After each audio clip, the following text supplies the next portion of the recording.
Hi, girl. Look at the mess you made. Jeez. And I can't. She's very aggressive with me. Let me show you proof. Okay, now you're not trying to.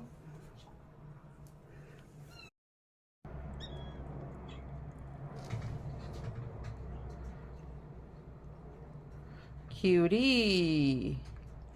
You're doing great. Look at that. Now you're happy in your little cave. I didn't think she was going to be a very spicy mom, but she is. I think she's just very overprotective because there's other cats in the cat room, so I keep them covered. So she really likes this new setup.